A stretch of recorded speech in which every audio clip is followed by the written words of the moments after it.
औज़ुबिल्लाहिमिनश्शैतानिर्रजीम बिस्मिल्लाहिर्रहमानिर्रहीम। मैं हूँ काशिफ़ नदीम और आज ज़िला मुज़फ़्फ़रगढ़ की सबसे अगर बड़ी चोरी कहा जाए तो ये बात गलत ना होगी। ज़िला मुज़फ़्फ़रगढ़ के थाना सरवर शहीद में एक एफ़आईआर दर्ज होती है 517/22। इस एफ़आईआर के अंदर चोरी शुदा आयल की जो मालियत लिखी जाती है वो है 3,94,96,500। ज़िला मुज़फ़्फ़रगढ़ की तारीख़ में अगर ये सबसे बड़ी चोरी इसको कहा जाए तो ये बात गलत ना होगी, क्योंकि इस तरह की चोरी इससे पहले जो है यहाँ पर इस थाने की हदूद क्या बल्कि मुज़फ़्फ़रगढ़ के किसी थाने की हदूद के अंदर भी इस तरह का मामला पेश नहीं आया होगा। मामला बड़ा अजीब है। मामला कैसे ये पेश आता है, किस तरह ये एफ़आईआर होती है, इसके बैक के ऊपर जो है क्या हक़ायक़ हैं, इसी पर बात करेंगे।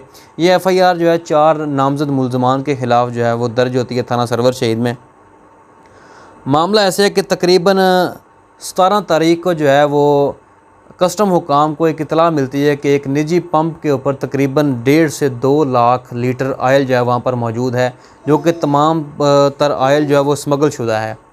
कस्टम हुकाम जो है मकामी पुलिस को साथ लेते हैं और वहाँ पर जाके उसकी छानबीन शुरू कर दी जाती है। वहाँ पर वाकई 1.5 लाख लीटर तेल जो है वो वहाँ पर निजी पंप के करीब एक गोदाम में पाया जाता है, जहाँ पर मकामी पुलिस भी हमरा होती है। जिसके बाद जो पंप मालकान थे उनकी जानब से वहाँ पर रजिस्ट किया जाता है और वहाँ पर ये कहा जाता है कि ये पीएसओ की जानब से जो है इसकी हमारे पास रसीदें मौजूद हैं, जिस पर कस्टम हुकाम जो है उनके आला अफसरान वहाँ पर मौके पे पहुँच जाते हैं और वो उसके बाद तमाम तर तहकीकात करते हैं और कहते हैं कि अगर आपके पास तमाम तर रसीदें मौजूद हैं तो तमाम तर रसीदें उनकी भी एक डेट मुख्तस की जाती है कि फ़लाँ डेट तक जो है तमाम तर रसीदें जो हैं वो आप कस्टम हुकाम को दिखा दें, ताकि ये क्लियर हो सके कि आया ये स्मगल शुदा तेल है या ये पीएसओ का तेल है।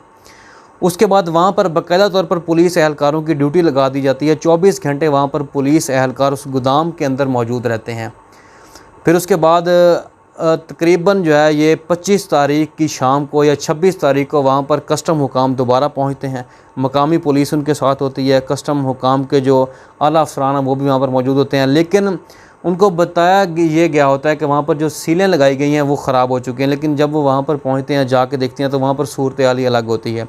तमाम तर जो टैंक्स थे उनसे 1.5 लाख लीटर तेल जो था वो चोरी हो चुका था, जिस पर कस्टम हुकाम और पुलिस के जो आला अफसरान थे वो बहुत ही उनके लिए हैरानकुन सूरत हाल थी कि पुलिस की मौजूदगी के अंदर जो है वहाँ पर एहलकारों की ड्यूटी की मौजूदगी के अंदर वो 1.5 लाख लीटर, जो कि तकरीबन जो है ये 3 ट्रॉलर से भी ज़्यादा का तेल बनता है, तो वो वहाँ से कैसे चोरी हो गया।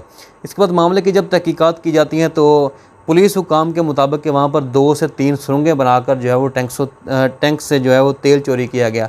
अब देखना ये होगा कि आया कि इसमें पुलिस की मेलाफाइडी थी या नहीं थी, क्या पुलिस को इस चोरी के बारे में इल्म था या नहीं था। लेकिन बड़ी हैरानकुन सूरत हाल है कि वहाँ पर 2 एहलकार होने के बावजूद, वहाँ पर पुलिस की जो है वो ड्यूटी होने के बावजूद 1.5 लाख लीटर जो है वो तेल किस तरह चोरी हो गया। और उसके बाद जो है कस्टम हुकाम की जानब से थाना सरवर शहीद में बाकायदा तौर पर एक एफ़आईआर दर्ज करवाई जाती है 517/22, जिसके अंदर दफ़ात जो है वो शामिल की जाती हैं 406 और 380। और इसके जो वहाँ पर जो मालियत दर्ज की जाती है वो मालियत ये है इस 1.5 लाख लीटर तेल की 3,94,96,500 इसकी मालियत है। अब देखना ये होगा कि इस एफ़आईआर का एंड क्या होता है। वहाँ से जो तेल चोरी हुआ आया वो स्मगल शुदा था या वो पीएसओ का तेल था। पुलिस जो है इस सारे मामले के ऊपर क्या कर रही है, आला अफसरान की जानब से अभी तक जो है वो किसी भी किस्म का नोटिस इस मामले के ऊपर देखने में नज़र नहीं आया, जो कि बहुत ही अजीब सूरत हाल है। क्योंकि इस तरह के मामले के ऊपर के पुलिस की बाकायदा तौर पर जहाँ पर चौकी, जहाँ पर पुलिस एहलकार मौजूद है, वहाँ से इस तरह का वाक़या हो जाना बड़ी अजीब कुन सूरत हाल है। अब देखना ये होगा कि इस सारे मामले के ऊपर जो है ये ज़िला मुज़फ़्फ़रगढ़ की सबसे जो बड़ी चोरी है, इस मामले के ऊपर पुलिस के आला अफसरान जो है वो क्या नोटिस लेते हैं और इस मामले का जो है वो एंड क्या होता है।